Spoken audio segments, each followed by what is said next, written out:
আসসালামু আলাইকুম। বাংলাদেশ আওয়ামী লীগ 16 বছর মানুষকে অনেক নির্যাতন, নিপীড়ন, অত্যাচার চালিয়েছে। 2024 গণ অভ্যুত্থানের মাধ্যমে তারা এদেশ থেকে পালিয়ে গেছে।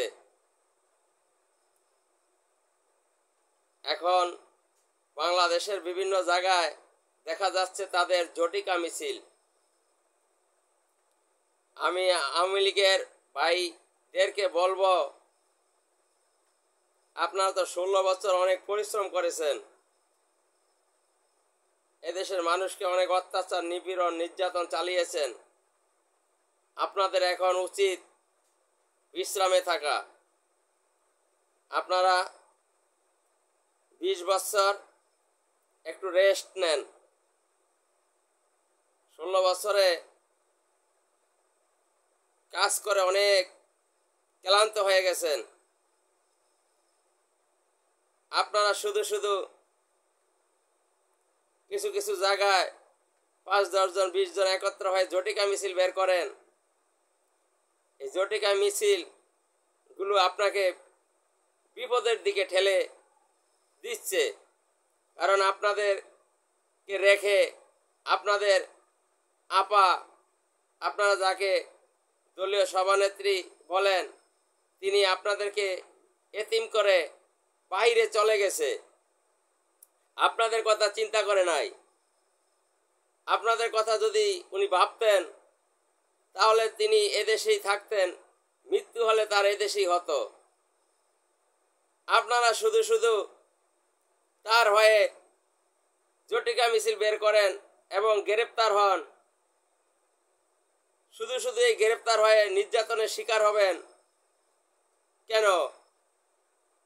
আপনারা 20 বছর একটু রাজনীতি থেকে দূরে থাকেন।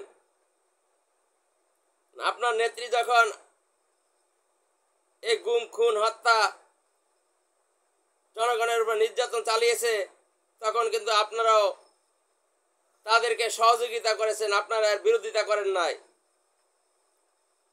অপরাধকে যে সহযোগিতা করে সেও অপরাধী। আপনার নেত্রী বঙ্গবন্ধু শেখ মুজিবুর রহমানের কন্যা, বঙ্গবন্ধু শেখ মুজিবুর রহমান বাংলাদেশের স্বাধীনতার স্থপতি। তার মেয়ে এদেশে মাথা উঁচু করে রাজনীতি করবে, মানুষের আস্থা অর্জন করবে। তিনি দেশ ছেড়ে পালিয়েছেন। তিনি বাংলাদেশ আওয়ামী লীগকে কবর রচনা করে পালিয়েছেন। তিনি শেখ মুজিবুর রহমানের মুখে চুনকালি মেখে দিয়েছেন। তার বাবার মান সম্মান, ইজ্জত তিনি নষ্ট করেছেন। তিনি এতটা বেপরোয়া হয়ে গেছেন, তিনি মনে তার বাবার আদর্শ ভুলে গিয়ে তিনি স্বৈর শাসকে উন্নীত হয়েছিলেন। কারণ তিনি বিশ্বের ভিতরে মহিলা হিটলার নামে পরিচিতি লাভ করেছেন। একজন প্রধানমন্ত্রী মহিলা হয়ে 16 বছর জোর জবরদস্তি করে এদেশের মানুষকে অত্যাচার, নিপীড়ন, নির্যাতন চালিয়ে তিনি তার ক্ষমতা পাকাপোক্ত করেছেন,